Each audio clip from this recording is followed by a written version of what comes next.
As always, a warm welcome to my channel. And if you want to open a business in Botswana and you don't know the requirements, this is just the video for you. I'll be sharing with you 8 requirements that are needed or that you go through when you're opening a business in Botswana.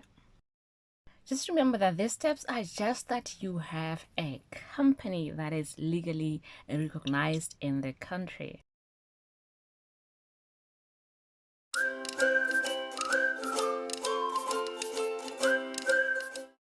Step number 1, that is reservation of company name. So what happens is you will be required to write at least 3 names that you want to call your company with, and then once that is done, once you submit that, the company of registry will pick the name that is most suitable. So once the name has been reserved, you'll receive a confirmation for company reservation. For company name reservation, just make sure that you pick a name that is people can read. You know, when the I think the mistake that I did when I registered my company was the name that I used, because in my mind it reads Dynabs, but a lot of people were pronouncing it as a Dynabs. But you know, it might be relevant because really the key is in branding your name, and just think of Apple. I mean, Apple, you know, but now we know Apple because it was branded, it was marketed and everything.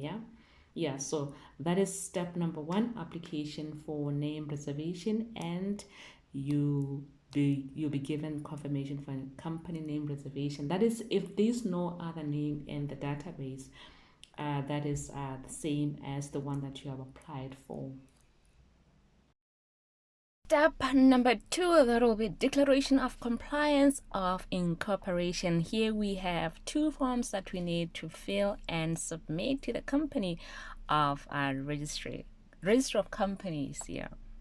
Just remember that you can do this yourself. Once the name is reserved, remember you only have 30 days to accomplish other requirements. So there's what is called Form 2 and Form 3. This you can get from this if you're in Botswana, in Gaborone, there's the government bookstore that sells these forms. But alternatively, if you, I'm sure you can get them. I did this in a registry of companies. The forms were readily available, and I didn't have to pay a lot of money to do this. Now the first steps, like that is your first step in name reservation and also filling Form 2, Form 3. You can really do this for yourself and save some little monies instead of paying somebody 2.5. Yeah, so yes, Form 2, what is critical there, you just need to stipulate the number of shares to be issued to each shareholder.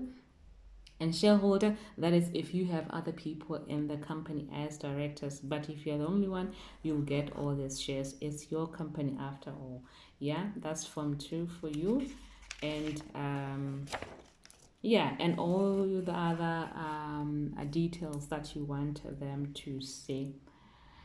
And Form 3, this you need to be shown to and signed before. This is supposed to be at the police station. You are sworn in that you are the director and you have engaged the formation of this company. Yes. So you submit this, and then after this, then you're going to have what is deemed the certificate of incorporation. That is if all your forms are filled correctly. Step number 3, that will be registration of the company now. Now this takes between 6 to 8 days for the organization to actually respond to you, and here you pay 360 if you're doing it for yourself.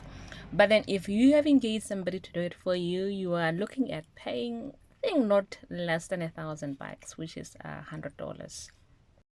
Step number 4, that will be the inspection of the premises. This is normally done by the people from the health, environmental and tourism sectors, as well as sometimes I think the planning authorities. So here you're not paying anything. They're just paying a courtesy call to do their job of inspecting. There are a lot of things, or there are quite a number of things that they look at, one of which is the issue of fire. They need to ensure that, or when they come to your premises, a fire extinguisher is a must to have. And you just need to have the premises set in such a way that in a case of fire, there are no obstructions. People should be able to move freely without endangering themselves further. One thing to remember with the fire extinguishers is that they should be serviced, not expired. That is critical because you don't want inspectors to come and realize that you're using a fire extinguisher that long expired. Yeah. And the other thing that sometimes we don't really factor in, which is important, that is a desk.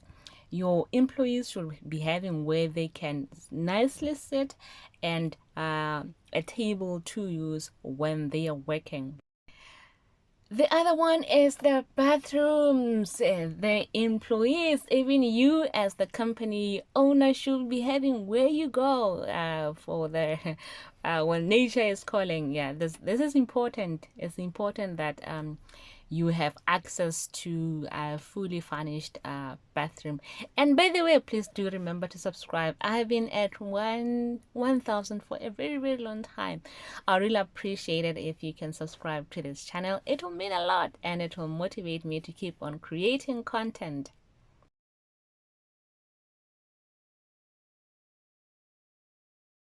Step number 6, that will be the trading license, applying for a trading license. By the way, there are sectors that do not require you to have a trading license. Please verify this information before you you quote me. Do your assignment. I did this a few years ago. So, but in my sector was in agriculture, and what the law by then stipulated was that if you are selling things from your farm, you do not need to provide a trading license.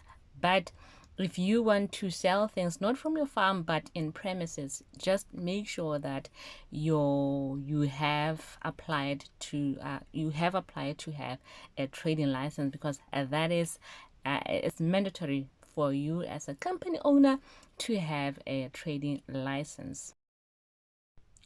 Number 6, open a bank account. This you can open with any bank really, as long as they do have the provision of having a business account. And this again is something that you can do yourself. The thing is, when you're doing it yourself, it's tedious, yes. It takes time, yes. But in terms of money-wise, you are saving instead of giving somebody to do it for you and paying that person close to thousands of bucks. Now, a bank account is very much needed when you want now to tender with the government. Step number 7, that is applying for tax clearance. Now, if you're doing it for yourself, there's actually no charge for it. But then if you employ an agent, you're looking at paying that's 1,500 pula, that will be 150 US dollars. So some of these things to save money. Remember again, in my other series of not living paycheck to paycheck, we speak much on saving money. So here, these are some of the areas where you can be saving your money and doing this yourself. Now, step number 6, that is a value-added tax. Now, the thing with VAT is that it's not all companies that qualify to apply to apply for VAT. You need to be generating a certain amount of revenue before you can be eligible to apply for a VAT. So again, just do a search in what you'll be providing and see whether your revenue will be such that you'll be required to add VAT in your products. Oh, that's pretty much about the VAT. And the last step that I did not mention, which is still very important, that is Registering your employees for workplace injury insurance. It's critical that your employees are covered in case of any emergency. It's a legal requirement when you have employees under you. So just ensure that you cover yourself by insuring your employees. Otherwise, folks, and that's all I had for you, and I'll see you in my next video.